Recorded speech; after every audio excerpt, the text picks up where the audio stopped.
welcome once again, ladies and gentlemen. Thank you for joining us for a little bit of comedy as a pre-show for our marquee awards. Coming up next, she's an amazing comedian and also a fellow Cybersecurity Marketing Society member. So we are delighted that she's willing to offer her comedy here to kick off the awards. It's not easy to do. We're going to be an incredible audience for her, right? Building community today. Let's be huge for her. Ladies and gentlemen, she spoke earlier on SEC regulations and their impact on marketing and cybersecurity. She's here to make you laugh, too. Let's hear a warm round of applause for Joan Weiner Levin. Woo, hi, everybody. How are you? I don't know where to put the water down. Here we go. These are my notes in case of emergency, in case you all make me nervous. How is everybody? Are you having a good conference? Thank you for coming. I am having the best time so far. We ready to laugh a little bit at cybersecurity? Good. My name's Joan Weiner. Levin Weiner is my maiden name. That's my real name. I'm a Jew and I'm feminist. I'm actually an Orthodox Jew. I'm something you don't see in comedy very often. A Jewish feminist, that means I can bring home the bacon. I don't eat it. They asked me if I wanted to do a little bit here on phishing and comedy. I said, can we call it gefilte phishing? That would make me just a little more... I don't do jokes about my name, Weiner. My husband used them all up at my son's bris. I think it was the only reason he married me. My husband is an IT guy. Also, he supports trading floors for finance guys. He married me for the Weiner jokes. I married him for the free IT support. We have 2 kids. As we said on our birth announcements, our cyber protection failed, and now we have new endpoints. That's what that is about. No, look, it's fun. My husband is just like, he's so deep into like security and protection. I can't talk to him in a normal voice. I can't talk to him about normal things. Like I have to phrase it a certain way. I can't say like, honey, I'm really mad at you. I have to say, honey, I think our threat vectors have increased and we need to talk about patching some of our vulnerabilities in this relationship because that he understands a little bit better.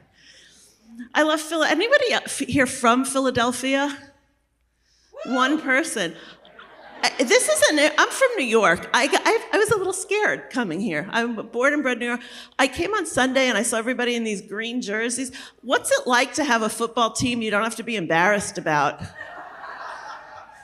That is a new one for me. I'm a Giants fan. I don't think we've won a game in several years. I was watching a game last night. I was watching Monday Night Football. I'm like, oh, this is what football is. You're supposed to catch the ball. New York fan, I didn't know. Anybody do a lot of, they get their holiday shopping done while they're here? I don't mean in stores. I mean the swag from the conference. Anybody under the tree, grandma's getting CyberArk branded fizzies. She'll want them. She has bad eyesight. She won't see the sticker anyway. And my kids have always wanted a Cybersecurity Marketing Society notebook. Or here's what I plan to do. Print out a bunch of Harry Potter stickers, just cover all the other logos. They'll be thrilled. You're all gonna go back to the office and Secret Santa, someone's getting Burt's Bees this year. You're laughing because you're all like, half of you are like, oh, that's what I'm doing. And the other half are like, oh, that's a good idea. What's the worst swag you ever got at a conference? Anybody? Say that? Thanks, Sarah. I always hated when I got USB sticks. They don't do that anymore because then I had to explain to my IT guy why I'm sticking strange USB sticks. Like, didn't you just go to a cybersecurity conference? Yeah, but they gave them to me. He's like, well, it's full of viruses. Maybe they wanted to make sure that I paid attention. It's a lot of fun stuff. I really like some of the swag that I got this year. I got the bath bombs, pens, t-shirts, the Lowe's branded flat screen TV from the hotel. Anybody else like me, you walk into a hotel room and it's like, what can I take that they won't notice? Can I fit the TV into an overhead compartment on the plane? It's a nice TV. I don't have a TV at home. I never really saw HD TV before, I'll be honest. I put on The Wizard of Oz and it looked like Barney the dinosaur. I don't like it. It's not good. I'm kind of new to cybersecurity writing and marketing.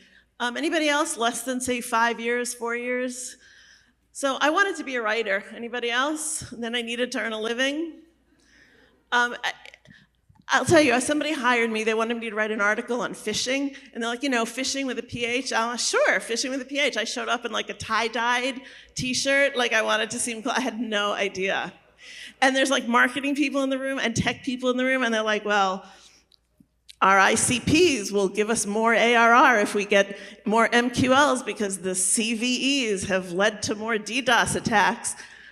Are you people in a hurry that you can't just say a whole word at once? And somebody finally had a little pity on me. They're like, just look it all up on MITRE ATT&CK. It took me 3 days to look up MITRE ATT&CK. There's an and in MITRE ATT&CK.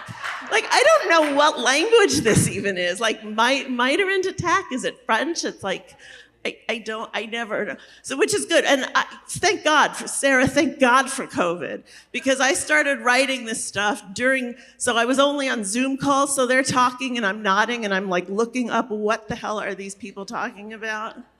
So now everything in my life is just 3-letter acronyms. Well, good morning, honey. I have to take TCK and then I have to MD. Like, I got to take the kids to school and then make dinner. Like, I don't know why this doesn't do anything in life like this. Anybody ever try to explain to your family what you do for a living and you can't?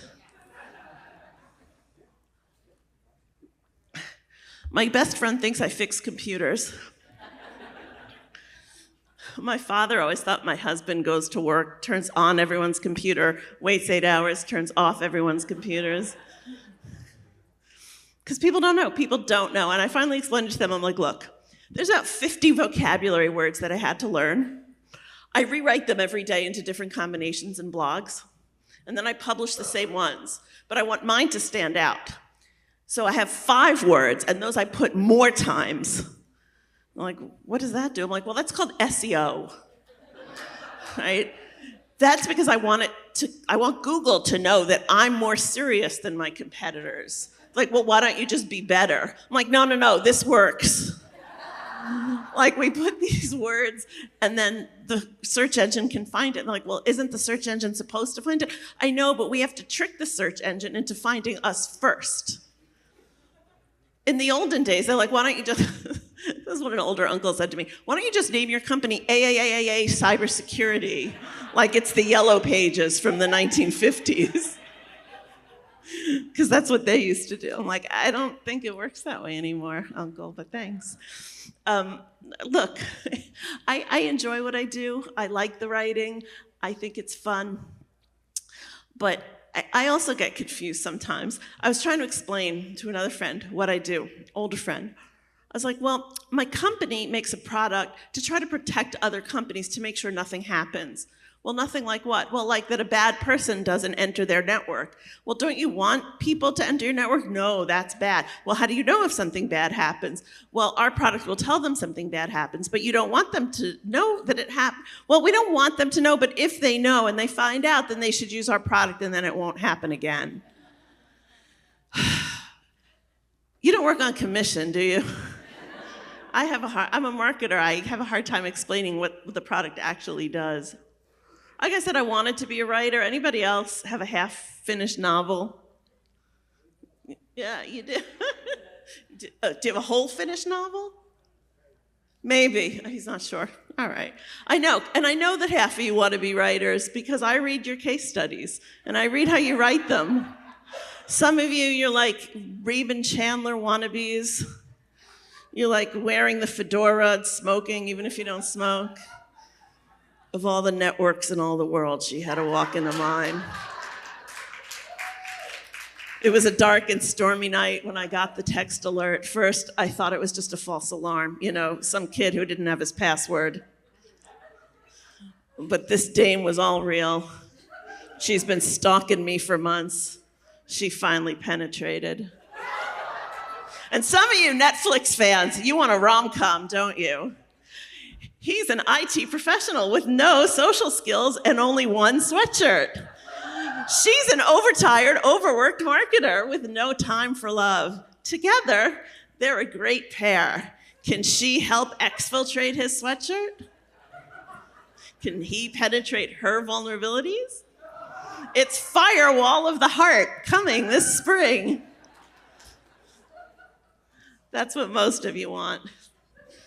Look, it's a whole new world, and I have to admit, I'm starting to get a little bit paranoid. I just got my Spotify Wrapped. Anybody else? Okay, anyone here over 40 and embarrassed by their Spotify Wrapped? Like it used to be when I was young, if you loved a song, I see your yellow card, I got the timer, don't worry. I don't have that much more funny to say. Spotify, it used to be if you wanted to listen to a song 50 times in a row, you like put a cassette in the boombox, you waited for it to come on, you hit play and record, and then you could like be in your bedroom crying to Phil Collins. But now I'm an adult and now Spotify is like so happy. We've been listening to what you're listening to. I don't need the whole world to know that I'm still listening to Air Supply. And I don't want my kids to think I'm not cool. Here's what I do. I just put my phone down when I'm working. I put it down in the other room. I put on Taylor Swift and I just let it play for hours because I don't want my kids to think I'm not cool and I don't get her. I don't want them to know. And other things are listening to me too. I'm going to make an embarrassing event. I don't know what my fridge knows about me or doesn't know about me, but I've started labeling the food so that my fridge won't know what's mine. Because I'm convinced, and also, I wanted to eat the other day. I took out a pint of ice cream, and I left a little bit in because I was a little worried that if I didn't put the carton back at all, it would know. I'm nervous. I'm nervous, and AI is making me nervous. AI is making me so nervous. When AI first came out, ChatGPT, I wanted to know what it really thought of men versus women. I said, Chat, write me an email, a phishing email, as if I was a 25-year-old boy, 25-year-old man, trying to get a password from the IT department. And it was like, hey, bro, I lost my password. Can you just send me a new one? I'm like, okay, now pretend you're a 45-year-old woman. And it's like, this is Chat. This is what Chat thinks of women. Hi, I'm so sorry. I don't know how I did this, but I can't find my email. If you could just, oh my God, I know I'm such an airhead. Can you just get me the... I'm like, oh my God, this is what the internet thinks that we are. Really, it's very scary, isn't it? It's a terrifying thing. Look, I'm paranoid. After writing white papers all day about like breaches, and I was working in OT for a while, so I was writing about like water companies that were getting attacked. I came home from the supermarket with 16 bottles of water, 25 cans of beans. My husband's like, are you building a bunker? I'm like, no, but there was an attack in Pennsylvania and you just never know, and we need to be ready. Look, there's a huge cyber attack coming in a couple weeks, and I know because it happens every year, and I don't know how you all fall for it. As I said, I'm Jewish, I don't do this, but you lock your houses, you put alarm systems, your entire house is something like a fortress, and the North Pole attack APT threat actors find the vulnerability in your chimney, and they come straight down. And every year, we get them though, right? You leave out the cookies and they take them every year. Anyway, you guys have been a fun audience. This has been a great thing. I'm gonna bring Gianna out now. Please give her a big round of applause. And thank you everybody so much.